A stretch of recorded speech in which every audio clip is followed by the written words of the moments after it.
Today's show is brought to you by BetterHelp. Go to betterhelp.com/cogdis for 10% off your first month. Again, that's BetterHelp, HELP.com/cogdis. Be advised that this show is not for children, the faint of heart, or the easily offended. The explicit tag is there for a reason.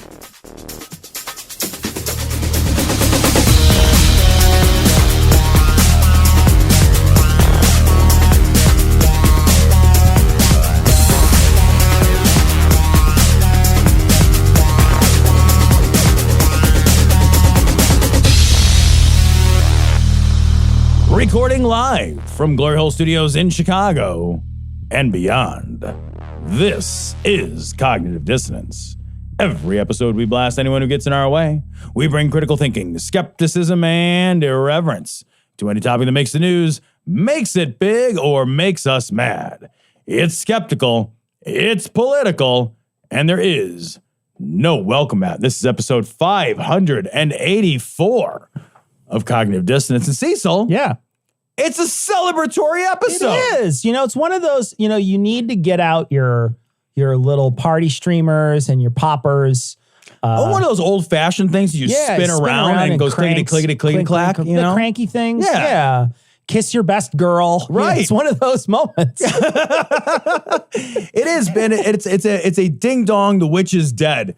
Moment yeah, for sure. Yeah. And that's because of Donald Rumsfeld. Donald Rumsfeld passed away. Fucking dead. Donald Rumsfeld passed away, and my favorite article about this came from the Daily Beast. And it's amazing. The headline is so good. So amazing. So the headline says, Donald Rumsfeld, killer of 400,000 people, dies peacefully. And then my favorite part of it is right underneath it. It just says, no notes. I still remember that press conference. I do too. And he's like, well, you know, there's the unknown knowns and the unknown knowns and then the unknown unknowns. And the thing is, like, I actually understand exactly what he's saying. Yeah. But it's the clumsiest fucking way to say it. And I do remember listening to that and thinking, you're in charge of stuff, man. Mm-hmm. People find you persuasive. This was, I was older than you. I'm still older than you. It's not like you surpassed me. You didn't catch me yet. Hey, I'll tell you what, my liver's older than yours. You didn't catch me yet, Tom. But anyway, still faster than you. But in any case, I remember not really paying a lot of attention to politics for many years of my life. But the thing that sort of shook me into it was this administration, the administration that took us to war on false pretenses. Yeah. The administration that lied to people. The administration that normalized lying to people. The administration that went out of its way to send a token amount of money to the American taxpayer to essentially buy their vote. Yeah, $300. Yeah. You're all going to get $300. Yeah, I mean, that was his, I remember when that came in and I just thought to myself, what the fuck could I possibly do with this that would be useful? It's even back then it was $300 one time. It was $300 one time. And that's going to jumpstart the whole economy out of the morass that was created. And you know, you said something that really struck me. And I think you're right. In the George W. Bush administration was really the administration that created the new time where there really weren't consequences for being criminally wrong. Yeah, for being absolutely criminals and criminally wrong. We went to war with Iraq for nothing. It was a bullshit, drummed up, non-existent reason. The American people were lied to. Hundreds of thousands of people were killed. Were murdered. I mean, they were murdered. Trillions of dollars were spent. Yeah. And there were no consequences. Nothing. And you had to look at that if you were in politics and you were in a power position. You had to look at that and say, holy fuck. They got away with invading a sovereign nation. Yeah. The world let us do it, right? Yeah. The world did not hold us to account. Sure. Literally nothing bad happened to us. Nobody imposed sanctions on the United States. When another country invades any other country, I don't know, for example, when Iraq invades Kuwait, the world gets up in arms, right? And I'll be honest, as well they should. And they should. As well they should. Yes. So I don't mean to minute, but I just, But when you're big enough, you can just do what the fuck you want. Look at Russia. Look at what Russia has done. It's literally what Donald Trump said inside of that van. Yes. Oh. They let you do what you want. They let you do it. If you're famous, they'll let you do it. You can do whatever you want. Grab them by the pussy. We literally grabbed the world by the pussy. We did. It's so funny because as I'm saying this, it reminds me of when I was in college. I had this job at Circuit City, which doesn't even exist anymore. But back in the day, it was a sales job.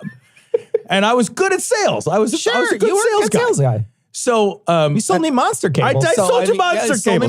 Do you know what's so funny? Do you know what is in my garage right now? Monster cable? Your old Infinity RS8s that I sold. Kidding. You. They're in my garage today. No kidding. Yep. It's so funny. But so can I buy them back? You can have them back. But it absolutely cracks me up because I remember having that job and I was good at that job and I made the company a bunch of money. And as a result, I could just kind of do whatever I wanted. So I would come into work. I was going to college at the same time and I would come into work and I'd be 6-7 hours late for a 12-hour shift. You'd be 7 hours late? I would have a shift that was supposed to be 9 to 9. And I would come in, no shit, because you don't make any money until 4:30, 5 o'clock. So, because nobody comes in to buy a home theater at 2 in the afternoon on a Wednesday. But there might be a guy looking for a cassette tape and you're not there to help him. Yes, but I was on commission. So this is why capitalism is garbage. Yeah, but it's exactly why. Yes. And it's exactly why when you're big enough you could do what you want, it's a bad system, right? Because I would go into that job occasionally. If I had like a paper due or whatever, I'd be like, I'm just going to show up at 5. And instead of being there at 9 in the morning, I'd be there at 5 in the afternoon. I'd work from 5 to 9. Yeah, I'm 8 hours late to work. I'd work from 5 to 9. And they kind of knew. Sometimes my buddy would cover for me for hours. We thought it was funny. So he'd be like, I just saw him around the other corner. Oh, that's amazing. For real. Oh. But I made you were like work snuffleupagus. That's so amazing. It was hilarious. Dude. That is It was so funny. Our buddy would be like, hey, he's here. I love it. I saw him just around. You just missed him. Did you check the bathroom? And he would send people on an 8-hour around the store. Used to do that for you. Yeah. Why everybody covered for everybody? Circle would sleep all the time at work. Oh, that's amazing. I mean, it'd be like he'd just be passed out asleep. We all slept. Sure, yeah. So yeah, it was amazing. Yeah, but you sold. You were an earner. I was an earner. Yeah. And when you're a closer, all the coffee is yours, right? Was that Glenn Glary? Yeah. So it's the same principle for the United States. It's the same principle for Russia. The United States invades Iraq invades Kuwait, and the whole world gets on their ass, right? Russia invades the Ukraine, and everybody's like, oh, I really can't say anything about it without starting World War III. Everyone's like, doo-doo. Uh-huh. We're like, little shaky finger time. Yeah. What are you going to do to the United States? We're the biggest military power we were until China, but we are still a massive and terrifying military force, and we're a massive and terrifying economic force. And at the end of the day, we realize the weight and the power of that, and we realize, we would invade Iraq. Why? I don't know. Because we just decided we were. Yeah. That's it. Because when you strip away the pretense, which the liars always knew was lying, what was their reasoning to go to war? Yeah. Well, it was oil. It was oil and money. It was money. Yeah. Yeah. I mean, those people made money hand over fist. Yeah. And then they helped their friends make money hand over fist. Oh, you mean Halliburton? And then they got sweet jobs afterwards in those places to make money as BlackRock and Halliburton, all those fucking horrors for hire. Every one of these people got fucking fat cash, and they did it with zero remorse. Yep. All of them defended it. And now George W. Bush is on a redemption tour painting pictures and hugging Michelle Obama. Yeah. So we live in a time that has completely forgotten the horrors of the Iraq war and has now essentially redeemed that piece of trash. Which is unreal. It was a war. I remember reading about that war, and it was not a lesser war. I think there's sometimes they thought if you're an American that because it was a quote unquote easy war, that it was easy for us because we were overwhelmingly militarily superior. Yeah. But it did not make the deaths of the Iraqis any less horrifying. I mean, we drove snowplows on the fronts of tanks and just plowed over their entire front lines and buried the people alive. Yeah. Thousands of them just buried alive in sand as part of a strategy to just cover up their front line. They dug themselves in trenches, and there are videos and there's pictures you can watch. They just buried them over. Those horrors happened for no legitimate purpose. Yeah. No legitimate purpose at all. And Rumsfeld was a chief architect of that. Yeah, absolutely. And he is dead. And the byline of this is a perfect byline. Do not mourn the defense secretary, mourn his victims. They were nearly too many to tally, but his Pentagon refused to count anyway. Yeah. And that's the thing. You know, you're going to hear a lot of people who say, oh, you know, you shouldn't talk about it that way. And The Onion was fucking crushing it this week. The Onion had, let me read the two headlines. The Onions were so good. The Onion was, Donald Rumsfeld survived by 1 million fewer Iraqis. God. And Donald Rumsfeld, weapon of mass destruction found dead at 88. Oh, that is so good. Sam Cedar had one. He said, it's sad when someone dies after a long life in which they didn't experience 1/1,000,000th of the suffering and horror that they truly deserved. And that's the thing, right? And people are giving shit to Sam Cedar. I retweeted that, but people are giving shit to him and being like, oh no, you got to rise. You don't have to rise above it when an awful, horrible person dies, when somebody who is literally one of the worst people that we've ever had in government that was literally, like you said, the architect of this awful war, when he dies, fuck that noise. Fucking who cares? Yeah. The world became better. It's better. It's not who cares. Right. It's better. Yeah. It is a celebratory moment. Yeah. The world is better when the architect of an illegitimate horror is dead. Yeah. When somebody who created suffering at that level and that scale for no other purpose than economic gain for himself and his cronies, when that fucking guy dies, tell me how I should feel sad about that. Why should I feel sad about that? Or why should I have some decorum about that? Fuck that. Yeah, well, I genuinely think the right thing to do, the ethical thing to do, is to be happy that there is less horrible people in the world. They're not doing it. They're not doing it anymore. And he's not able to influence anybody. Right. Now, granted, I have no idea what kind of influence he had at 88 anyway, but man, those other people there's a lot of former high up officials that are still in some political circles and still have the ear of a lot of people. Man. Be advised, the two of you will never see each other again. Those were your last words. Do you understand?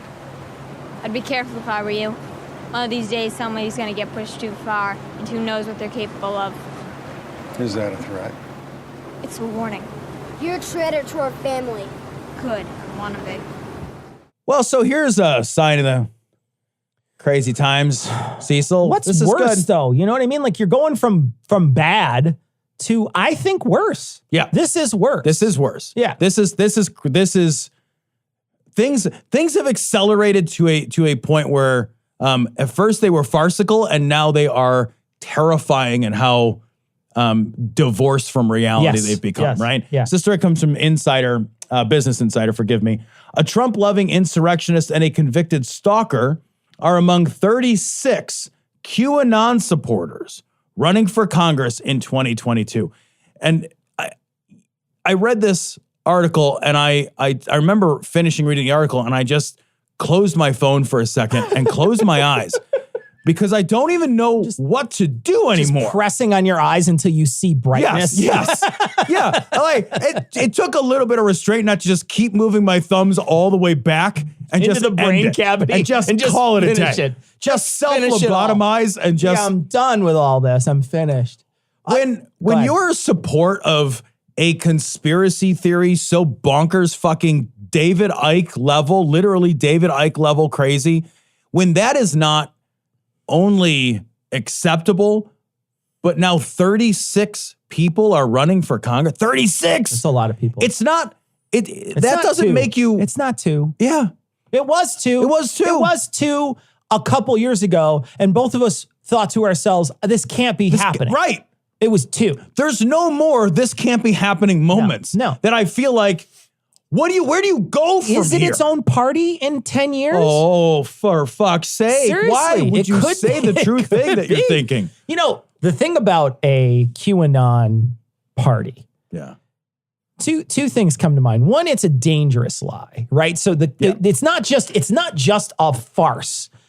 The deep underpinnings of this lie are that, and I laugh when I say it, but people believe this, that Hillary Clinton carves the faces of children and drinks them like an open Sprite bottle. Yes. Like that is not, that's not an exaggeration. No. She sucks on bloody, skinless face kids. Like that's what she does. Yeah.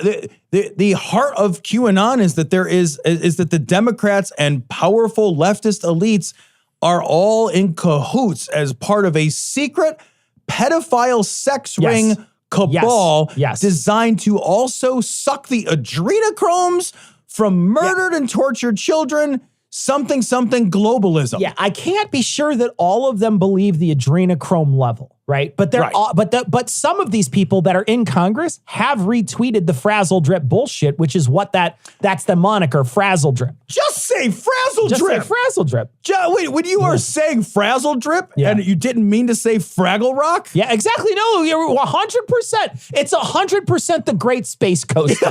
That's what it is. That's what we're on right now. It's insanity. The scary thing to me is that the extension, right? We just talked about Rumsfeld and the moment of realization where the lack of consequences had to become very real to everybody. Yeah. The place that we're in now is that there are no disqualifying beliefs. Yes. There is no worldview and no set of beliefs which is so bonkers that it is disqualifying for public office. You don't have to be smart, but you don't have to be educated. You don't have to have like a grip on reality. You don't have to have a rational mindset. Sure. You don't have to have a respect for science. You don't have to have anything good. Yeah. Yeah. You know what's interesting is I remember being a kid growing up in the 80s, and there was a guy who had a TV show, and I think he was a Chicago guy, or maybe the studio was in Chicago, a show by the name of Donahue. I don't know if you remember. I remember Donahue. White-haired dude. White-haired dude had a talk show very similar to like Jerry Springer. Right. Except for it was a little more toned back. And they would have different people on to talk about things. I know he had some race problems on his show where there was a fist fight. Geraldo did the same thing. I remember he had like Klan guys on. Yeah. But I remember at one point he had atheists on in the 80s. People that were atheists. And they were freaks. They were a freak show. You could never in a million years in this country 20 years ago ever consider public office and be an out atheist. Right. You couldn't do it. You were a freak show. You were a literal freak show. And we've gotten to the point now where there's been enough people that have come out as atheists where people suddenly think, oh, I guess maybe God isn't 100% real or whatever. But there's this thing that, you know, like just being a normal person back then, a normal thinking person, you would have not made it into, and that was just one tiny little thing that could have thrown your chances. There were a dozen disqualifying beliefs. But there were so many disqualifying beliefs. And now we're at a point now where there's literally none. Nothing. Where there's nothing. And while that in some ways that's good, it's good for atheists, right? It should be good for atheists. Hopefully, if people will vote for you, you know, it's good for atheists. It certainly wouldn't be, I don't think, a disqualifier for office. But you're also at a point now, so there's good and then there's also bad. And the bad is that sometimes people can believe absolute utter nonsense and espouse that nonsense and use that nonsense as a platform and still get elected. And then the thing is too, is this nonsense, power brokers cause nonsense to grow. Yeah. Because when we give these guys positions of authority, absolutely, they use the power of the pulpit. They've got a bully pulpit. We've given it to them. It's part of the job, right? Yeah. And so it legitimizes those beliefs and then allows those beliefs to spread even further. So all of a sudden, when you say, man, there's a bunch of Congress people that believe this QAnon stuff, maybe there's something to it. That 30, 40 years ago would not have been a bonkers thing to say, right? If you were like, man, a whole bunch of people who are at a certain level of authority in government believe this, maybe it's worth looking into. You're right. Now you got 36 people who believe QAnon shit. Yeah. It's not worth looking into. It's absurd on its face. It can't be real. It is so obviously not true. You just have to say it all out loud and say, holy fuck, I know the world doesn't work like this. And there are 100 reasons. And it would be boring to even list them all. And there are going to be people who think, well, my congressman believes it, or my congresswoman believes it. You know, the other thing is crazy about a QAnon platform as the thing that you're running on. You're going into government, and you're going into government with the belief that our future hinges not on you as a leader of this nation, but on a whistleblower, right? So you're not going in with this idea that you're going to change government, or you're going to be the vocal voice of the people, or the voice of the Constitution, or whatever these people go in thinking they're going to be the voice of. Instead, they're just going in idly waiting for another thing to come out from an anonymous whistleblower in the deep state to try to reveal it to people, because they're essentially powerless. Like, why would I elect you if that was your platform? It doesn't even make any sense. Yeah. And if you win election as a QAnon believer, what that also indicates demographically is really fucking upsetting. Yeah. Right? It indicates that within your district, there are enough people who either don't find that belief to be disqualifying for my vote, right? Sure. So if somebody stood in front of me and said, I believe that I am a space alien named Zorg, I would like to be your congressperson. I kind of don't care what the other guy has to say. It doesn't matter. I'm like, all right, you don't win my vote. Sure. At the very least, you don't win my vote, right? Maybe I won't vote for the other guy. Right, yeah, right. But you don't win my vote. But you don't win my vote. When a QAnon person wins, that means that there are enough people in their district that either don't find that belief to be so uncredible as to be disqualifying and absurd and indicative of poor thinking and bad judgment, as to be disqualifying for my vote. But it also means that there is an increasing number of regular Joe people who believe that that is how the world really works. Yeah. And they want governance based on myth. They want a governance and a decision-making process based on an internet troll theory. Yeah, yeah. That's all it is. It's internet troll theory. It's fucking 4chan has become, 4chan is in Congress now. 4chan shouldn't even be on 4chan. And they're in Congress. It is crazy. But, you got to be hopeful for 2022. Hopefully that, there's a couple of reasons to be hopeful for 2022. Please help me. One of them is I read a couple of really interesting articles that did say that if the Democrats can keep this level of excitement about what's happening, the way the pandemic's been sort of curtailed, the help for people, the cutting of certain things to make it easier on some economic woes in this country and things like that. If those things keep going through, the infrastructure bill's a big part of this. If it goes through and then they start working to continue on with some legislation, be it only financial, it could be enough. As long as they stay in the positive, there's a chance that they could retain controls. That would be amazing. Now, the other thing that you have to understand too is that without Trump on a ticket, I don't think you get his people. Yeah, that seems very true. I think without Trump on a ticket, you just don't get the same kind of turnout that you get otherwise. I think no matter who the right fields, there won't be anybody big enough to get the certain people out of their comfort zone to go vote in this upcoming election. Now, if Trump runs in 2024, all bets are off. I've seen some speculation that he might run for Congress in 2022 and try to become Speaker of the House. Wow. Yeah. Wow. Pause and think about that horror show. He could run in any congressional district and probably do okay. He would choose one demographically that made sense. Oh, of course he would. Yeah, just like Marjorie Taylor Greene did. Yeah. Yeah. And then how would they not make him he could be Speaker of the House. You could have Donald Trump as Speaker of the House. It is a possible. You could have the president who incited an insurrection where they stormed the House be the Speaker of the House. It's genuinely something that they're going to be writing about in history books for years because of if we still have books. if we still have books. If we still do that. Cave paintings. Cave paintings. Yeah. Cave paintings in the wasteland of Seattle that is now 107 degrees in the winter. Holy shit. There's some little tiny town in Canada that is the hottest place in the country right now, or in the world right now. Really? Yeah. It's some little town. Just reading a thing.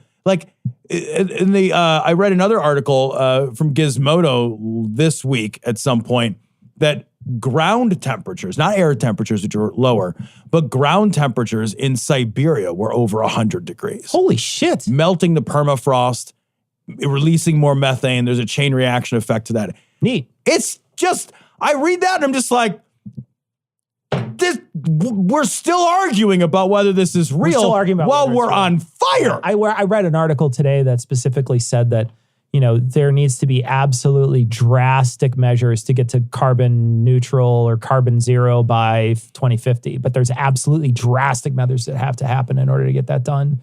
And nobody's interested in doing it. So, although, you know, it looks like more people are doing more and more electric cars. So that is something that is pushing forward regardless. So the electric car, no matter what, is still moving forward in a lot of different, I think the Ford just came out with a truck that was electric. Yeah, the Ford Lightning, which actually looks fucking cool. So there's pluses, but you know, the difficulty of course is that, you know, you've got to get, they're saying that they're going to try to get out all these cars in that position, which would be amazing, but.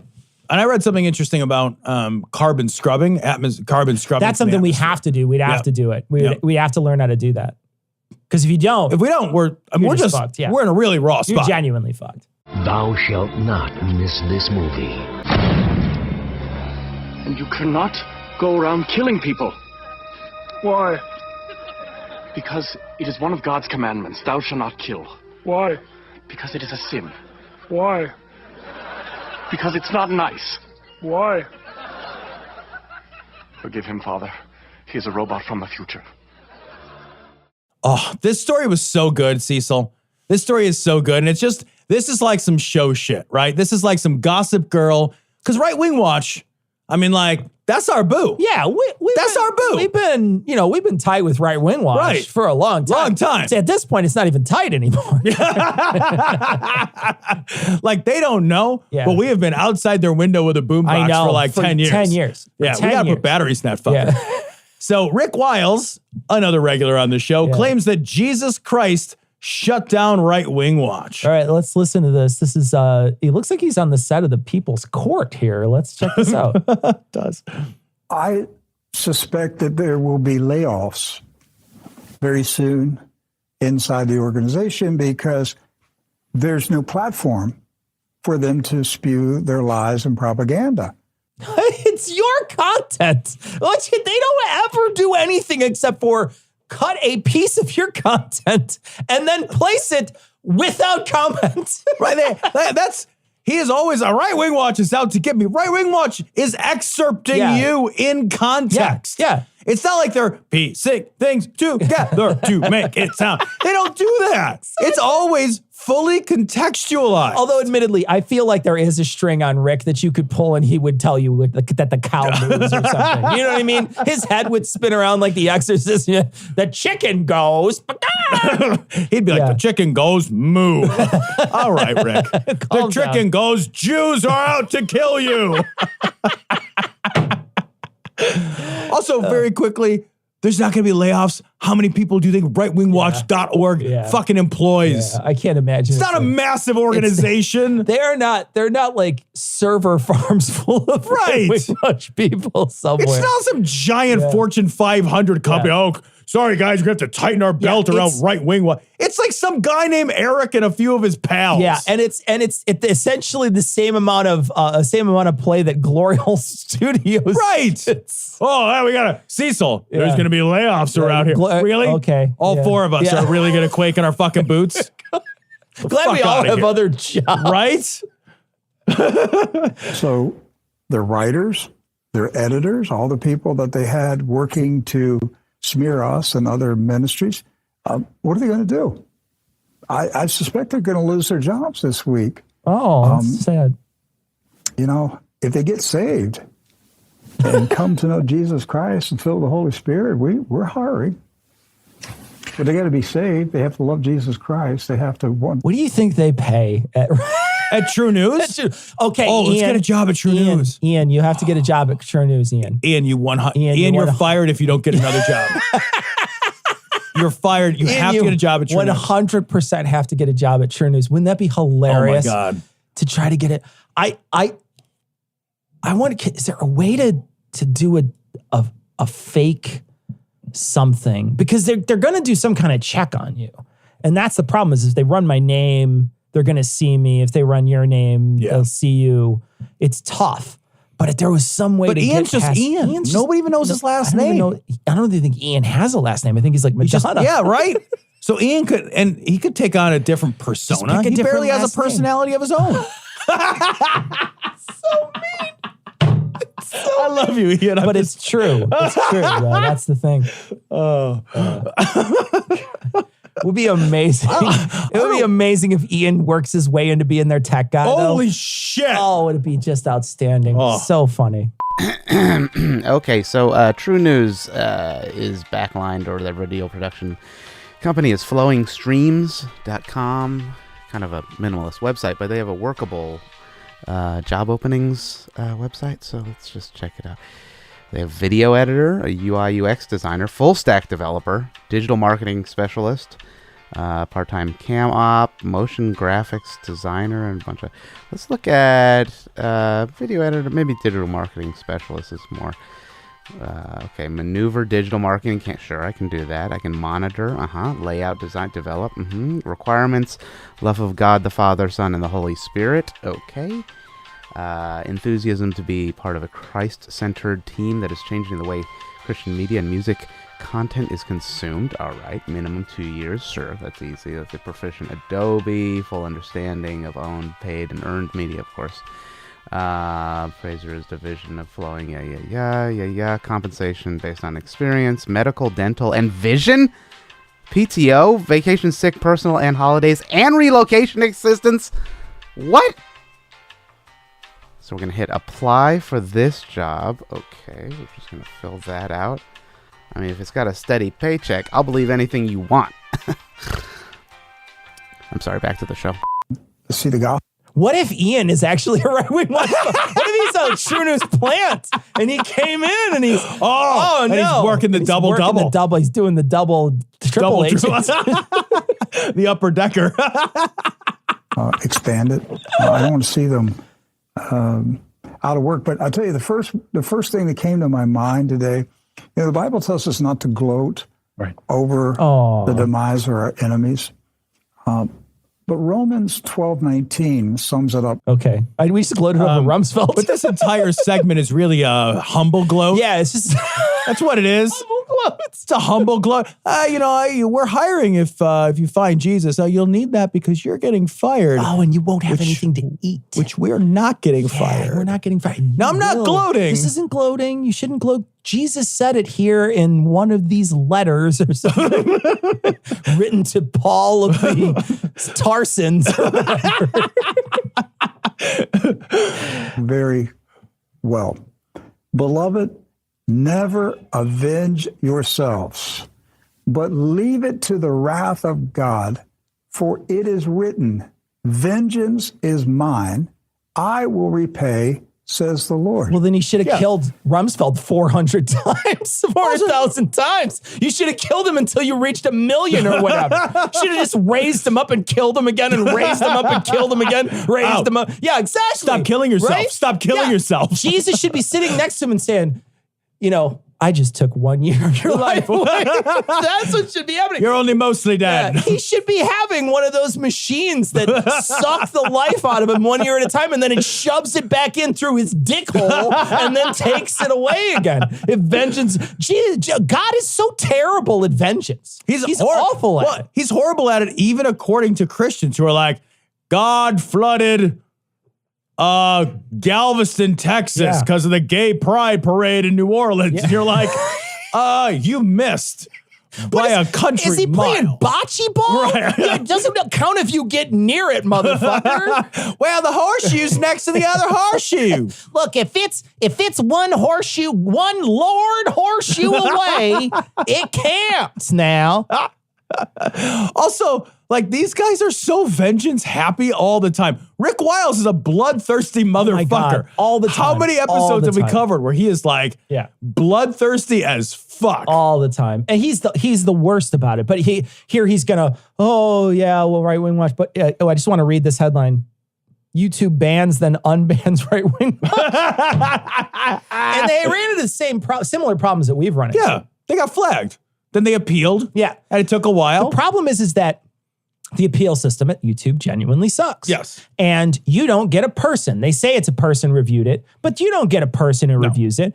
What happens is and if you do, you get somebody who literally looks at it for a split second. Yeah. Their job is to run through as many of these as they possibly can in one day. And because we've appealed a couple times, and then that appeal has been bounced. And then we had to go to Twitter, say, hey, what the fuck? Same thing happened to Right Wing Watch. They appealed and they said, sorry, no. We understand that this is difficult for you, but we stand by our messaging. We stand by this ban. And Right Wing Watch had to go to Twitter and say, man, they fucking banned us for clipping out other people's racist, horrible, homophobic garbage. Yep. And calling them out on it. Calling it out on it. They got banned because they thought that they were racist garbage. And you're like, no. And that's the problem with this algorithm. And it's the problem with tagging a video. It's the problem with all of that stuff, is that there's no way for them to differentiate between the perpetrators of this garbage and the people who are fighting against it. The same thing happened to another guy recently who was debunking some of these COVID problems. So there was COVID medicine things that are going around, and this person was debunking a few of them, and he got banned because he used the title of that in his video. He gets a third strike or a fourth strike, and they told him he can't ever come back. And he had to go to Twitter to get them to finally see, no, I'm not saying you should use these things as a cure. We got banned because of COVID misinformation. We did. We had a thing that we were attacking COVID misinformation, and we put it out there, and they gave us a strike. They literally gave us a strike on our account. It was they were like, sorry, that's a strike, bitch. And then we appealed it. And they didn't respond to us. And so then we took it to Twitter. And when we did, they reversed it. They said, oh, yeah, we're sorry. Well, I know I talked about this in relation to pornography on Thomas's show, but it highlights the problem of the volume of content and mediating that high volume of content on any tube site. Sure. Tube sites cannot meaningfully mediate that volume of content. So they use really clumsy, shitty tools that do a bad job. You can't have this much content and do a good job mediating that kind of content. It's not possible. So it's a problem. It's a real problem. And I don't have any idea what the solution is. Sure. But there needs to be a better appeals process at YouTube. Yeah. There just needs to be an escalated appeal or some. And it's not like they're not making money off YouTube. Right. It's not like you're not making money off this system. Right. This thing is making money hand over fist. I watch ads constantly on YouTube. Yep. So don't tell me you're not making money off YouTube. You're making tons of money off YouTube. Yep. So you have enough money to hire a person to do this work, and not just a person, many people to do this work. Yep. And that you should be able to. That's the answer, handle. but it cuts into that profit line, man. I will say this too. Whenever this happens and we try to appeal and we go on Twitter, there's all these fucking buffoons that come out of the woodwork to tell us, see, that's the problem with censorship, is that when you censor people, you can get censored. And then I'm always thinking to myself, and I always respond to these people and say, but I don't agree with hate speech being on YouTube. Right? I don't think that there's a place for hate speech or medical misinformation or any of this stuff that is objectively hate speech, objectively offensive, right? Or people that are medical misinformation that's objectively dangerous. So I don't believe that stuff like that should have a platform anywhere. And yeah, I'm 100% against deplatforming them. And if YouTube sees this content as that and they eventually deplatform me, I can't do anything about it. I will appeal just like everything else, but I can't do anything about it. And I would be willing to even take one for the team as long as it made the internet landscape a safer better place. Yeah. I would be willing to take one for the team. I'd be like, okay, that's fine. Yeah. But the idea that people will come out and be like, see, that's the fucking problem, you dumbasses. And I'm always there to just point out how fucking stupid that comment is. There is no place for some stuff on the internet. There's no place for it. Yeah. It shouldn't exist. It should not be out there. And it definitely shouldn't be on a place where the next video is suggested for you. Yep. Hey, do you enjoy driving across town to sit in an uncomfortable waiting room with no air conditioning and two people on either side of you when there are clearly open seats on the other side of the room, but that would mean you have to look at a discount home goods corporate art Allegria painting of two people drinking oat milk Americanos outside of a non-copyright infringing but clearly Starbucks storefront in Paris for some reason? We know you don't, and that's why we are sponsored by BetterHelp. BetterHelp offers access to licensed, trained, experienced, and accredited psychologists, marriage and family therapists, clinical social workers, and board-licensed professional counselors. BetterHelp will assess your needs and match you with your own licensed professional therapist. Connect in a safe and private online environment and start communicating in under 48 hours. You'll get timely and thoughtful responses. It's available worldwide. It's more affordable than traditional offline counseling, and financial aid is available. BetterHelp's licensed professional counselors are specialized in depression, stress, anxiety, relationships, sleeping, trauma, anger, family conflicts, LGBT matters, grief, self-esteem, and how to deal with somebody breathing behind me in a Freddy Krueger mask. Gary, we're going to betterhelp.com/cogdis right now. Okay, what type of counseling are you looking for? Individual counseling, couples counseling, for myself and my partner, teen counseling. Okay, they don't have one for myself and for a Gary, but we'll go to individual counseling. Okay, as a listener, you'll get 10% off your first month by visiting our sponsor at betterhelp.com/cogdis. Join over 1 million people who have taken charge of their mental health again. That's BetterHelp, HELP.com/cogdis. If you wanted to cosplay Dead by Daylight, just say so, Gary. Look, guy, we have to stay strong. If you don't stand with your fellow Canadians, then you are a rat. Don't call me a rat, buddy. I'm not your buddy, friend. He's not your friend, guy. I'm not your guy, buddy. He's not your buddy, friend. I'm not your friend, guy. Let's give it up, guy. Don't call me your guy. I am not your guy, friend. I'm not your friend, buddy. I'm not your buddy, guy. This story comes from Axios.com. Bill Barr on Trump's election fraud claims. It was all bullshit. Yeah. The reason I wanted to grab this is Trump has since come out and disavowed his relationship and connection with Bill Barr. Bill Barr was his jowly fucking bulldog for the entirety up until the very very bitter end. Yeah. Bill Barr did every fucking bootlicking, asshole tugging fucking thing that Trump ever asked him to do. Yeah. Ever. Bill Barr broke every rule. He used the Department of Justice as a sort of a personal prosecutor and defense unit. Look at what he did with the Mueller investigation. Right. I mean, going through the black pen and then going out of his way to make it seem like there was nothing in there. And now Trump is calling him a rhino. Yeah. Trump is calling him a Republican in name only. Same thing with Mitch McConnell. Yeah. Trump is painting Mitch McConnell as not a true Republican. Mitch McConnell, who basically is the guy responsible for helping to shepherd anything meaningful that Trump ever tried to get done on the legislative process. The guy who stymied the Democrats' opposition at every fucking turn to make Trump's agenda even remotely fucking possible. But these guys, even these fucking horrible fucking monsters like Bill Barr, had some limits. I mean, look at the careers of the people who held on literally until the very last days. Bill Barr, Mike Pence.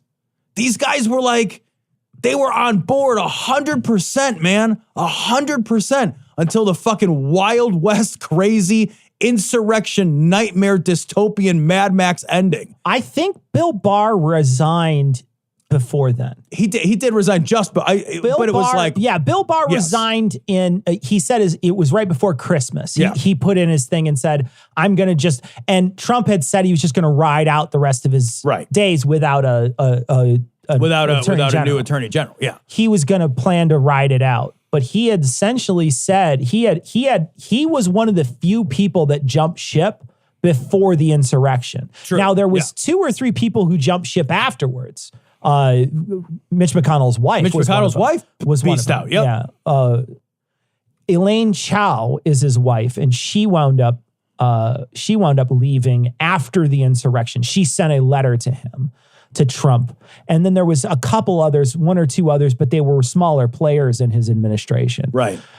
But this whole thing he calls bullshit. And what is clear is that the Republicans from the very beginning never believed it. And it's clear from their actions that none of them ever really believed it. Right. They just wanted to throw doubt in the election so that they could pass draconian anti-voting bills that could restrict voting to make it so that they could win easier. They weren't just happy redistricting and making it so that the chances of them winning is even better in the future because of the redistricting. They weren't just happy with that. They wanted to go out of their way to make it so that it was super hard for people of color in this country. And make no mistake, it is an attack on people of color in this country. That's mostly what it is. So the people of color in this country do not have an opportunity, the same opportunity that other people in this country have, that white people have. Yeah. And they've done their very best to make sure that that's the case because they know that their time is eventually going to be up. You can't squeeze this much blood from a stone for this long. No. You know, what happened in the 80s was Reagan took off the taxes that were on the ultra wealthy. And since then, they have essentially run this country into the ground by making it so that the ultra wealthy are no longer taxed at the rates that us normal people are. And if you look at all the different bills also that have passed too, and the way in which that they've never gone out. Look at what Trump did with the deregulation of all these things. Same thing with Bush. He did massive deregulation. Yeah. And then also look at how there hasn't been a push for any kind of minimum wage. The wage disparity in this country is eventually going to come to a boiling point. There's going to be a point where there's not going to be a way to stop that pressure from releasing. There's going to be too much wage disparity.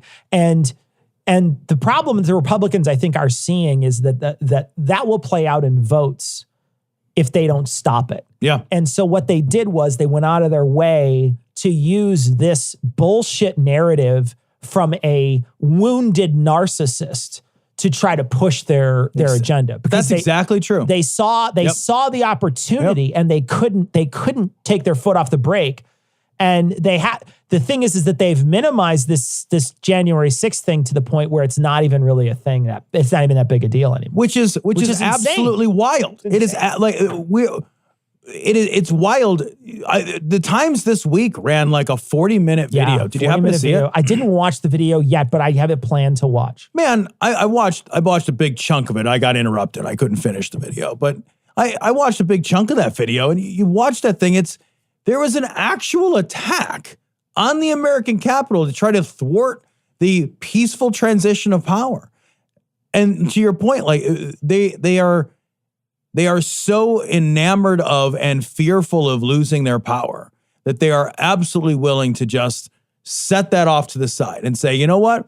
The stakes here are democracy itself. Yeah. And the functioning, the real functioning of government. But they always say, to your point about racism, they always say the same shit, right? We're defending our way of life. They're talking about the white way of life. They are 100%. They're not, when they talk about like, we're defending our values, our way of life, that's just fucking, it's a dog whistle. It's fucking code. 100%. It's all that shit is. Yeah.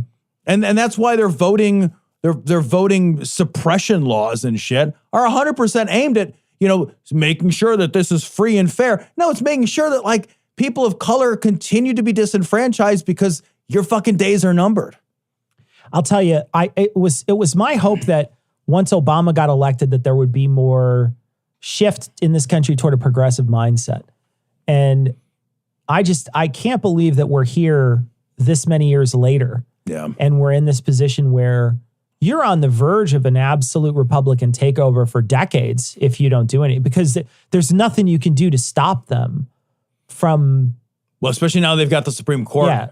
And they got Supreme Court locked up for years to come. That's it. Decades to come. So that's it. Maybe my kids will see a difference. Yeah, I mean, you're going to see Kavanaugh and Amy Coney Barrett and a couple of then Gorsuch. These people they're not old. No. They're young people. They're young and they're ideologically driven. And they're absolutely ideologically driven. Yep. Hey, Jack's brother, what religion are you? Oh, well, I'm Irish Catholic. Now, I know there's been a lot of controversy around the church lately, because of the Da Vinci Code. But what's great is you can do anything. Anything. And as long as you go to confession, it's forgiven. I'm Irish Catholic. So this story comes from the Irish Examiner. Focus on redress, and I'm going to mispronounce this. I'm sorry. Symphysiotomy. Symphysiotomy. The mass medical experiment that butchered young women. So Ireland, for the longest time, of course, has been ruled by a Catholic majority, which has just done absolutely horrific things to the people of Ireland. Horrible shit, yeah. And I don't think anybody has paid the price as much as women. Women pay an absolutely disproportionate price. They wound up killing a bunch of young women and babies in that. I don't know if you remember that one where they were uncovering bodies of the because they had the unmarried women's home or whatever. So the story of the war on women in Ireland is horrifying and egregious and 100% driven by the religiosity of the Catholic Church. And this story is about a medical horror called symphysiotomy or Symphysiotomy. Whatever. I mispronounced it. And I got to describe what this is. And then importantly, I want to describe or read to you the description of why they did this. In a symphysiotomy, Symphysiotomy. Doctors sliced through the cartilage and ligaments of the pelvic joints to widen the pelvis for vaginal birth. The women, then in excruciating pain, had to deliver the babies. More pain than childbirth, by the way. Just want to point that out. Like not only is childbirth supposed to be one of the most painful things a human being can endure, they just went out of their way to make it hurt more. Right. Yeah. Insane. Yeah. The pelvic bone itself was also sawn through in more extreme cases known as a pubiotomy. Symphysiotomies were even carried out without the woman's consent after she gave birth to widen the pelvis for vaginal births in the future. Now, here's the reasoning. Okay. Back when these were in practice, there was the belief that women couldn't have more than a certain number of C-sections, right? So the Catholic Church had a proscription against, of course, abortion and birth control. So in order to prevent women from using birth control or having abortions, and since they couldn't have more than, according to them at the time, more than 4 C-sections, to avoid a C-section. Four. To have as many kids as possible. Imagine a family of four kids at this point. I know but you had to double up. I had to double up. You had to double up. You had to Brady Bunch that shit to get a fucking 4. And I don't have them full time. Yeah. I've got 2 full time and then 4 part time. Yeah. 4 all the time? Nope. You might as well start a fucking clown car with 4 kids. Are you kidding It's fucking insane. Yeah. So, but the Catholic Church, they wanted to control the reproductive schedule of women. Yes, they wanted to make sure that women had as many babies as possible. Because that's how you keep women down, right? Yeah. The goal isn't to have more kids. The goal has never been, well, it's not entirely It's not entirely true because they wanted to have want more kids to tithe more. Because they're going to have more tithing and they're also going to take some of those kids into the priesthood and that's going to continue on. Because in a very strict Catholic household, one of the kids goes to become a priest. You tie the kid into the church. Yeah. You tie the human being into the church. A son of a bitch when they're pushing that little tray around. Because they get heavy. They're like a lever. Yeah, if it's a heavy kid, you got to have a couple of people on that tray in order to not, Well, if it slips a little bit, it could catapult the other ones that are in that tray. Shake them around with the chain. Just shake them around. But make no mistakes, the reason that religious people in general want to make sure that women's reproductive rights are infringed upon is because the longer you keep women out of the workforce, the less they compete with men. Yeah.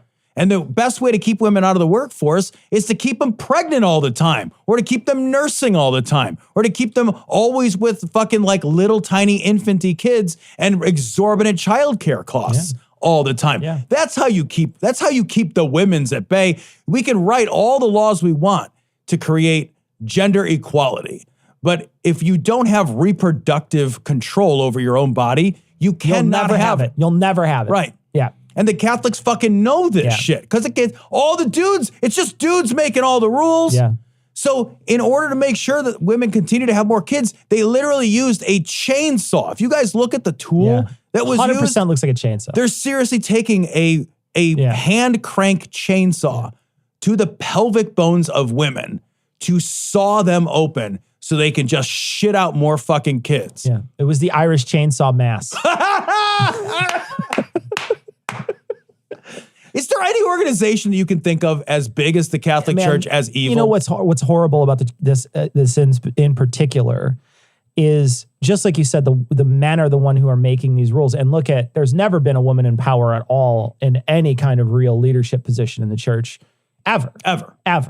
And the women are always treated as subordinates, right? So even in modern day, when you're never going to go to a Catholic church and see a woman give the liturgy. She's not gonna be up there, and I don't know if I'm saying that right. Whatever the homily, whatever that is, I don't know if that's the sermon liturgy or not. The sermon, the homily. I don't know.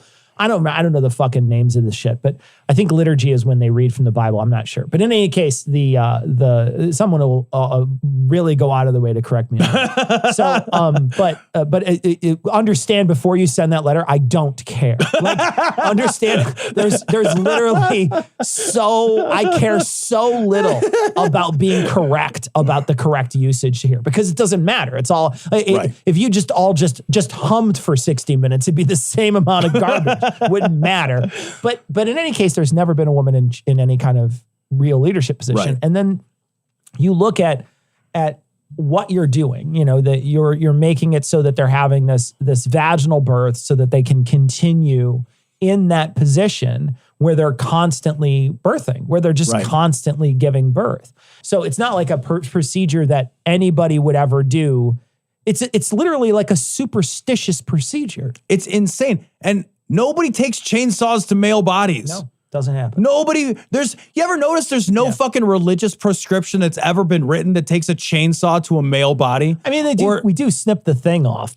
But much less, like a much easier. Admittedly, but it still is genital mutilation. Absolutely. 100%. Absolutely. So, absolutely. Yeah. But like they never have any religious prescriptions that infringe upon the rights of men. We don't perform a vasectomy at a certain age for men at all. Like there's not a thing that we just say, okay, and we don't chop the glands off the penis so it doesn't feel good anymore, right? Right.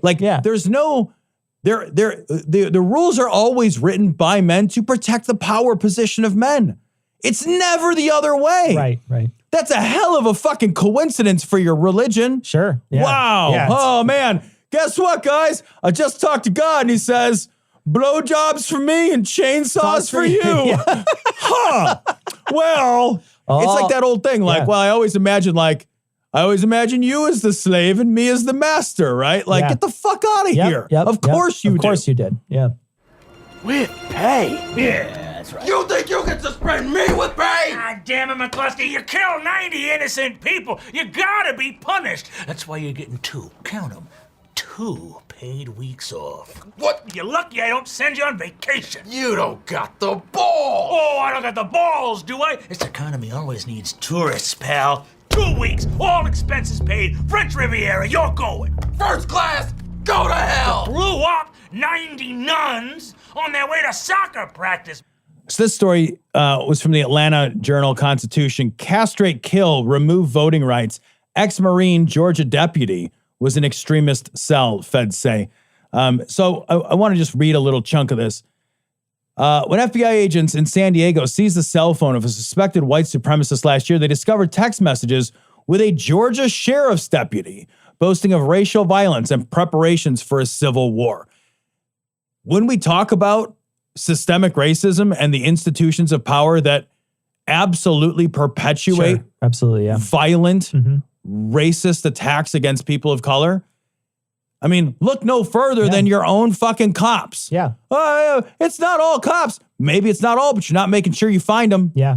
You're not doing your part to stop them. And you're not doing anything to stop them once they do something horrifically racist, right? Right. The other thing that they point out in this article too is that they talk about not just this guy, but then they talk about the insurrection, right? So they start talking about what happened in the insurrection because a couple of people were involved in this. I think this one guy was involved in this particular story, was involved in it. And then they talked about how many people were in the insurrection, like how many people in the military were in the insurrection. And it was 12% of the people that were there were ex-military or I don't know, current military, I don't know. But it was military people, 12%. That's a bigger number than the average population in the United States ratio. That's right? military, That's right. military. Yeah. There's more military people storm the Capitol than if you were to just take a sample set of people in the United States and say, okay, well, those people, because there's only 7% of the people in the military in the regular population. Right. Now, that was way bigger in the 80s. It was up to almost 20% in the 80s, but that's back when we didn't go into wars, right? So you look at the 80s as a big stretch of you didn't have to go anywhere if you were military. You could just go on a base and hang out in like Germany or whatever, and then come back and it's right. totally cool. Now maybe invade Grenada if things got a little boring. Sure, but we didn't send a lot of troops. I know, I'm just goofing. We just did Grenada on the thing, but we didn't send a lot of troops there. No, 3,000. 3,000, so it's a tiny amount.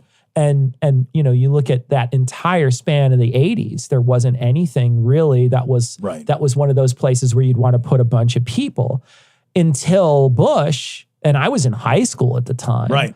And I was actually considering going in the military, but then right before I got out of high school, Bush the older, invades Iraq. Invasion Part 1. And I remember my dad saying, you are stupid if you go in the military now because you're going to be doing a tour somewhere else and it'll be just like Vietnam. He's like, you're going to be spending, you'll spend your whole time somewhere else and, you're in a foreign land, you wind up dead. He's like, you don't want to do this. Right. And he turned me away from the military. But there was a lot more people back then. But now that there's now that we've been in war forever, at this point, we're going on. I mean, that was in 91. 91 was when they jumped in. On 30 years. That's almost 30 years. Yeah. So it is 30 years. So 30 years now. You're at, the 30 years war. We have our own 30 years war. And that's essentially, like the reason why there's fewer people in the military now per capita. But the scary thing is that there's people that are attacking our capital that have tools that we gave them. Right. The tools of understanding, how bodies go together, right? How to attack somebody, how group tactics work, what I should do to stop this or that. You know what I mean? How to spot holes in defenses. Exactly. We trained them to do this. Right. And so that's a really scary thing. And then to find that these people are involved in these Telegram and what is the other one? Telegram and whatever, those two. It begins with an S, Signal. Yeah, Signal and Telegram. They're involved in these groups of people that are on those groups that are both QAnon, then also insurrection, but then also white supremacist. I mean, the stuff that they're sending back and forth to each other is viciously racist. Yeah. And they feel like they can have these very open racist conversations in these closed channels, and the FBI's monitoring them. They caught this guy, but how many are out there, right? Yep. We have this idea that the police are here. I know that it's a bullshit idea, and I know I'm going to get corrected again when I say the police are here to protect you. I'm not saying the police are here to protect. And if I said that in the past, I'm saying it with quotes. I know. don't misunderstand. It's written on their cars, but no one believes it. And not just that. I know that there was even a Supreme Court case where they're not actually obligated to protect anybody. They're not obligated to do any of that stuff. They're literally there as a way to get fucking revenue for our fucking local government. That's all they're there for. So the idea that there's this essentially a paramilitary force that could be seething with white supremacy, and don't just let the back channels fool you. I mean, we watch this white supremacy play itself out all the time through video where they're terrorizing Black residents of this country. I mean, we see it all the fucking time. All the time. Yeah. And, I will say it's particularly disturbing to think that a very common job for people to get out of the military is in law enforcement. It's a very common job. It's a very common opportunity people will take. Sure. So if our military has a white supremacist problem, then our local law enforcement is going to continue that problem domestically. Yep. And here are people that are trained, as you point out, trained in tactics, and now we're arming them domestically and charging them with safeguarding our neighborhoods. And that's fucking not what's happening. Look at the fucking way that they handled the BLM protests last year. Just last year, it's like last year to the day, they charged in and just viciously attacked people.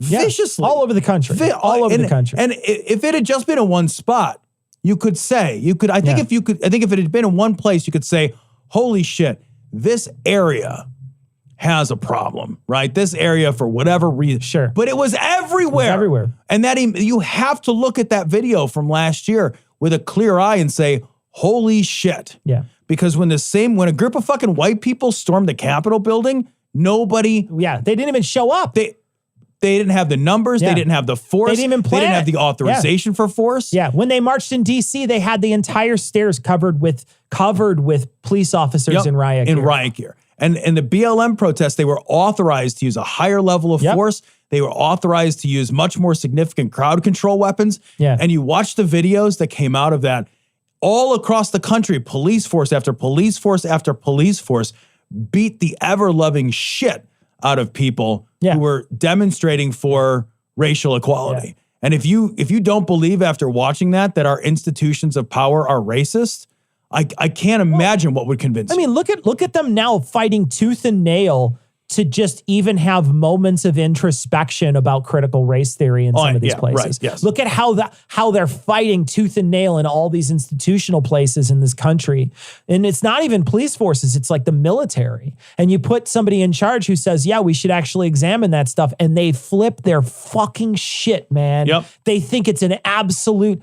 And if that doesn't tell you, just the idea that just to have a conversation about, hey, man, maybe it was really difficult to be a black person. Yeah. Right. Just to have that conversation. Maybe all the fucking founding fathers weren't perfect. Yeah, you can't even have that conversation. Maybe we shouldn't have like 30 Confederate statues in the Capitol. You can't even have that conversation. We can't even have it. Can't even have that conversation. Nope. You can't have that conversation and you will get viciously attacked if you do it. Yep.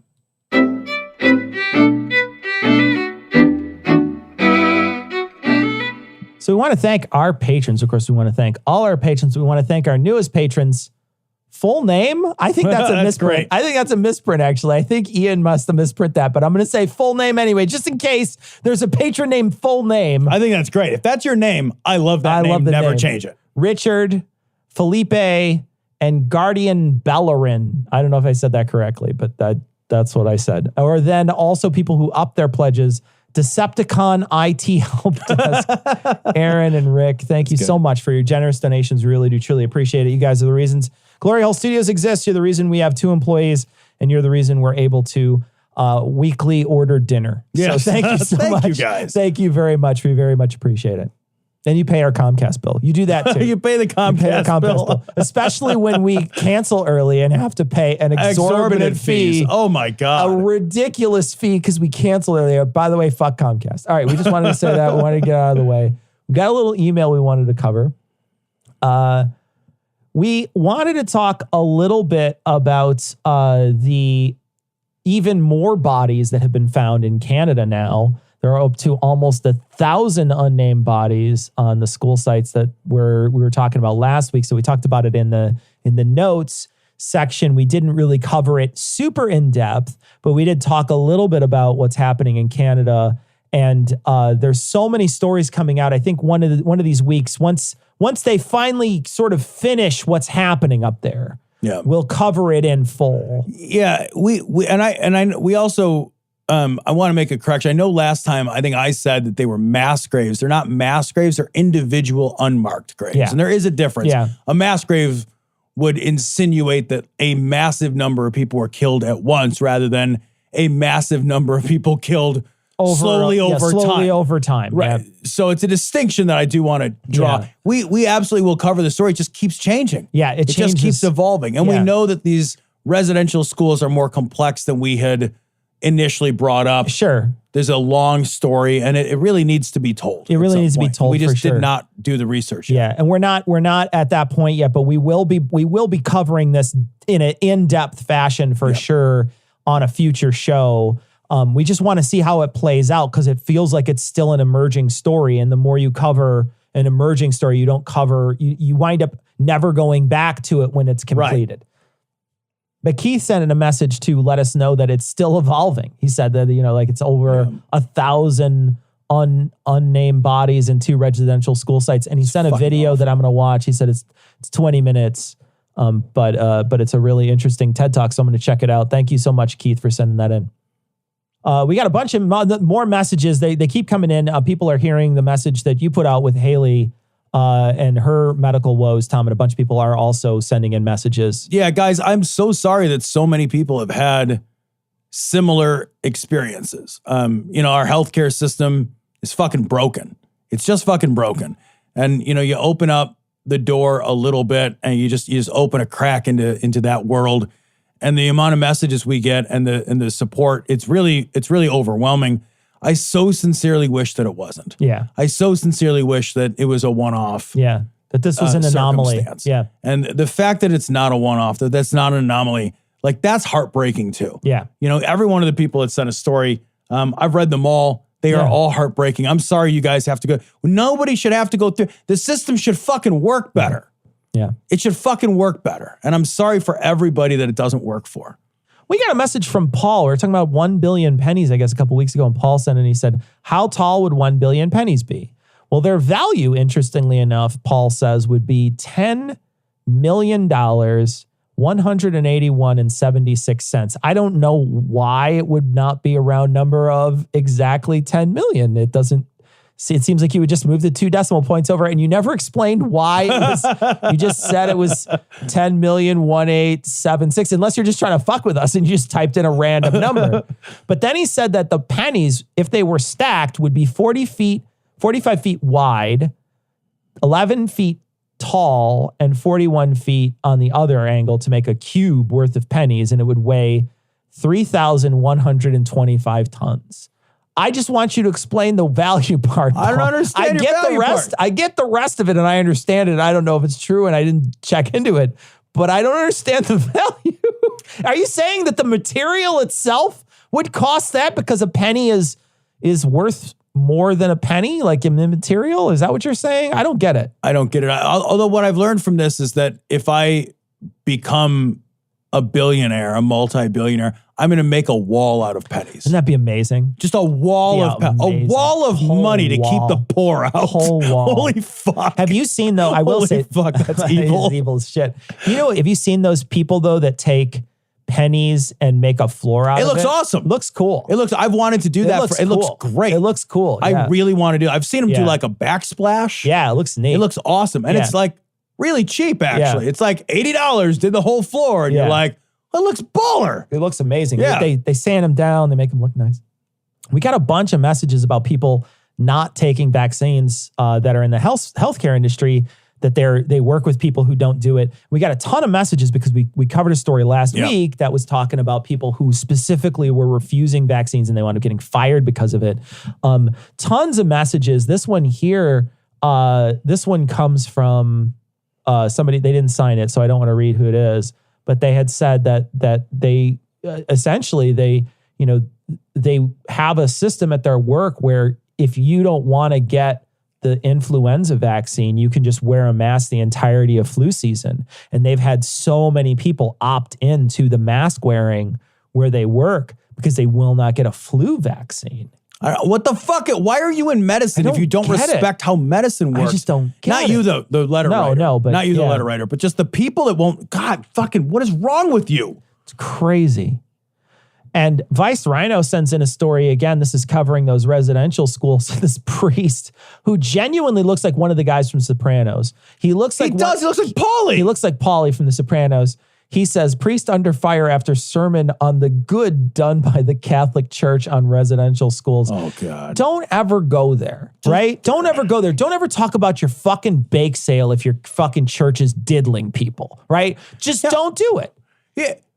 One dead kid erases all of the good stuff. Imagine if I came into your house and I did every one of your chores. I finished your entire honey-do list, right? And then I went to your boss and I got you a raise. And then I washed your car and I detailed it for you.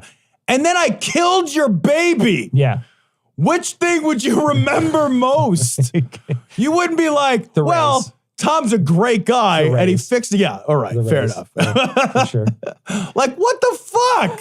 Doesn't make any sense at all. Do you It's genuinely, and there's always this push-pull because there are churches out there that do good work. Right. But there's always this push-pull, especially when it comes to the Catholic Church, of, you can't erase the harm you did. The only thing you can do is excise it. And you haven't even done that. Right. They haven't even apologized. You haven't excised the cancer that caused this.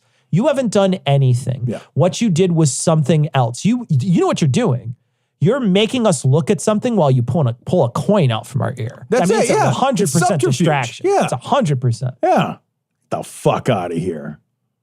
We got a message. This is about vaccine side effects from someone on Patreon, and they said they did wait to get the vaccine, but it's only because they just couldn't figure out a day to be sick. Yeah. And that's a genuine that's for real. Piece of concern. Yeah. Yeah, that's a lot of people. It is a sad commentary, though, about like how hard we work people in America. For sure. That people can't, they look at and they say like, you know what, my health, I can't take one day. I can't carve out a single I'll tell you what, day. if that vaccine was available early on in the pandemic when I was working, 60 hours, I wouldn't have had an opportunity. I wouldn't have an opportunity to do it. There's many times in my life where it's like, I can't be down for a day. I totally understand that. Sure, yeah. It's just, it does give you pause to think like, man, fuck that. Like you should not live in a world, we should not live lives where we can't afford to be down for a day. Right, yeah. And I mean, we both work 3 jobs. Yeah. Like we work citation needed, we work cognitive dissonance, and we work our own day jobs. Yeah. So we just don't have days that we had to like plan this stuff. We had to plan our recording schedule around it. And you just have to like it genuinely. It's really difficult. Cecil and I just want to like buy a couple of things for the studio. And we're like looking, we don't like sync up the fucking calendars. It's like we're fucking Mission Impossible shit. It's ridiculous. Yeah. We got another message from an angry nurse. An angry nurse says that they wound up having an opportunity to vaccinate people that they work with in their homes. And overall, they got about 55% of the people. So they just over a coin flip's worth. It's crazy. We got a message on Patreon. This is from Alex. And he says, "Hey guys, I'm wondering if you consider doing a show on how the current Republican Party led by Trump has caused people to leave religion. For me, the Christian right support of this monster was the final straw that drove me to atheism from agnosticism." Holy shit, Alex. Wow. I wonder if people have lost their faith or left their churches. We got a message. This is from Jane in Australia. And Jane said that there's an actual place in the United States that has Aussie food products. And I think that's the name of the AussieFoodExpress.com. And I can buy the Cadbury picnic bar. Jane sent a message with a link. So thank you, Jane, very much. We very much appreciate it. I will do this. And I will buy some of these picnic bars so I can try one that isn't screwed up. Also, somebody sent us a message on Twitter. They thought we were serious when I was mentioning that the Australians hated the English. They were upset. They were genuinely upset. They're like, "I'm so disappointed. You shouldn't make sweeping generalizations." Oh my God. Like, are you serious? You listen to our show every week and you can't tell we're using hyperbole? Get the fuck out of here. You know what? I want to double down. Every single Australian hates the English. Yeah. Also, I hate every English person. And Americans hate the English. We're Anglophile. I can't wait to see Marsh. I'm going to fight him. I'm going to fight Marsh. I can't wait to fight Marsh. Natalie sent this in, and it is a video where someone has taken Slayer, and I know this because I grew up listening to Slayer, and they took Kenneth Copeland and they cut his voice. So he's basically reading Slayer lyrics to Slayer riffs. And on occasion, once in a while, they will just show his creepy face with a fucking pentagram behind him and 100% looks evil as fuck. So check it out. I'm going to post a link on this week's show notes. It's very, very funny, Natalie. Thank you so much. We got a message from an Australian in Australia. The English don't like you. I just want to say that. But they said, honestly, you got to try the Taiwanese whiskey Calavan. It's a single malt. Tom hates malts, but I will try it. I'll see if I can find it. I'm going to look for it at my local Binny's. I don't know how. My local Benny's is kind of shit, to be perfectly frank. But that's a bummer. It's not great. It's not great. But I was able to buy all those goofy little bottles there. Does yours have a high-end room? Yeah, there's a high-end room. And I found something I'm going to buy for Heath in there. So I'm going to get that for Christmas. Okay. So we can go in, halvesies on it. I saw it there. Oh, and nice. I was like, oh, it's nice. It's a good gift. So we can send it to him. Okay, good. Yeah. But yeah, they have a high-end room there. But a lot of it's scotches. Yeah, so, that's it's mostly scotches. There's I mean, and the thing is like, I genuinely feel like a really expensive scotch is probably lost on me, but. Yeah, no, it's lost on me. Yeah. Well, don't tell them, but it's a Lagavulin. It's like a really expensive Lagavulin. So yeah. Oh, nice. I think that's how you pronounce it. I'm not sure. I think so. Yeah, but it's like a really expensive one. So I was like, nobody tell him. Don't tell him any, and nobody say anything to Heath, okay? All right. So Tom, this is interesting. This is a story that's been circling around about a good guy with a gun fail. This was sent to us by Javier. Yeah, so this is crazy. So this highlights so many bad things. So here's the story. So some guy shoots a cop, just like ambushes a cop and just shoots a cop.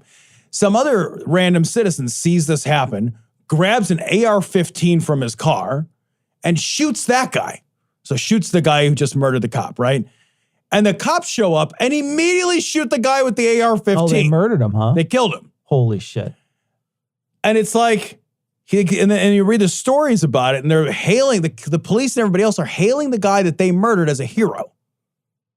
But they didn't give that guy one fucking opportunity to surrender or identify himself. Sure. Because the cops shoot first and ask questions later. Yeah. That guy would have surrendered. Here's how you know he would have surrendered, because he wasn't the bad guy, so to speak. Right. He was just a guy who saw a cop get killed and fucking took action and killed that other dude. We don't need citizens doing this. First of all, it doesn't make you safer. Yeah. That didn't make that guy safer. That guy died. But part of the reason that guy died is because we have trigger-happy cops. Well, we have cops who that's why you should never, I would imagine, never get involved in a shooting. With a it doesn't make any sense because the cop doesn't know any different. They don't know whether you're part of it or not. And they don't try to find out. And there's no investigative process on their part. You think that cop who shot that dude at the AR-15 is going to get in trouble? No. Zero trouble. No one's going to. They shot a hero. They shot a guy, Cecil, that they're literally calling a hero. They're literally at the same time. Hero, yeah. It's crazy to me. So we get a lot of these. We got a lot of these messages on occasion. We'll get messages from people who say, hey, I'm in a bad spot. I need some help. Is there any way that you guys can do a GoFundMe for me? Tom and I, we do a limited amount of charity work with Modest Needs because they're able to vet these things. And we just don't have time to vet all the requests that come in. But even more importantly, we get so many of these requests that there's not enough. I don't feel like in a small niche that we have any even remote influence over, there's enough capital to help. We don't have any way to prioritize one over another. Yeah. In a way that feels fair and equitable. And you can't go back to the well all the time. And if we ran a GoFundMe or we promoted a GoFundMe for all the requests that we get, we'd be promoting a lot of GoFundMes. Yeah, there'd be a couple a week. The well would run dry. Yeah. And we like to use what little influence we have to work with Modest Needs. We think they're a wonderful organization. That doesn't mean we don't care about our listeners and your plight, though. Yeah. I think that's something like Cecil and I feel very strongly about. Like, we genuinely do care about you guys. And if we could run if we could fucking just fund all of your medical care, we would fund all of your fucking medical care. Yeah. We would. We can't do it. We would not be successful in doing it. Yeah.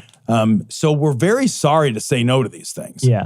We wish we could say yes, but it is impossible for us to say yes to all of them. Yeah, and we absolutely have a Facebook group where you can create something like this and post something there and see if people will give you a hand. It's a smallish group. I think it's only a couple thousand people. And I haven't seen a ton of traction in those places, but they may also be able to help you with an organization that might be able to help you too. So if you're looking for medical care or you're looking for some other kind of like relocation care or things like that, there are systems out there that can help. So if you even just jumped onto the Facebook group and you were to ask those questions, you may get steered to organizations and nonprofits that do help people in these situations. So it's something to think about. We do read each one of these. And like I say, head up that Facebook group. That might help. Kyle, we just wanted to send you a message. Kyle sent us a message going through a real tough time. And he's been finding that the podcast is helping him. So thank you, Kyle, and for listening. And if anything we ever say helps or brightens your day, it makes us feel really good. And hopefully you've gotten through some difficult times listening to the show. Absolutely, Kyle. Sorry you're going through it, bud. So that is going to wrap it up for this week. We are going to be back next week. Be sure to check us out on live stream. This last week on live stream, we wound up getting a couple of gifts. One of them was a image of Mitch McConnell that you're going to want to check out on the stream. God. So go check out that stream on YouTube or Twitch or on Facebook, so you could just see what somebody sent us in the mail. And then we also wound up getting a wonderful bit of wine from one of the patrons, a sparkling wine, a peach sparkling wine from Italy that was absolutely marvelous. We had it on the stream and it was delicious, and we wanted to thank them again for sending it. Ian, who has a long patron name about bloods for blood gods, but it was very nice of him to do, and we appreciate it. So, but come check the streams out; they're a lot of fun. Our Ian fucks everything up, so it's always fun to see him fail utterly at any technology, which is what we hired him for, which is strange. Yeah, I don't maybe he made a bad call. I don't know. No, it's not me. Comcast. If you'd like to make a call, please hang up and try again. If you need help, hang up and do. In any case, check us out on stream 9 p.m. Central. That's on Thursday night. All right, that's going to wrap it up for this week. We're going to leave you like we always do with the Skeptic's Creed. Credulity is not a virtue. It's fortune cookie cutter, mommy issue, hypno-Babylon bullshit. Couched in scientician, double bubble, toil and trouble, pseudo quasi alternative, acupunctuating, pressurized, stereogram, pyramidal, free energy healing, watered downward spiral, brain deadpan, sales pitch, late night info docutainment. Leo, Pisces, cancer cures, detox, reflex, foot massage, death and towers, tarot cards, psychic healing, crystal balls, Bigfoot, Yeti, aliens, churches, mosques and synagogues, temples, dragons, giant worms, Atlantis, dolphins, truthers, birthers, witches, wizards, vaccine nuts, shaman healers, evangelists, conspiracy, doublespeak, stigmata, nonsense. Expose your sides. Thrust your hands, bloody, evidential, conclusive. Doubt even this.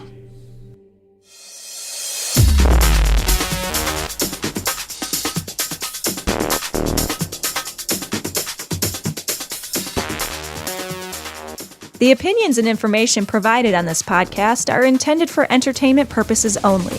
All opinions are solely that of Glory Hole Studios, LLC. Cognitive Dissonance makes no representations as to accuracy, completeness, currentness, suitability, or validity of any information, and will not be liable for any errors, damages, or butthurt arising from consumption. All information is provided on an as-is basis. No refunds. Produced in association with the local Dairy Council and viewers like you.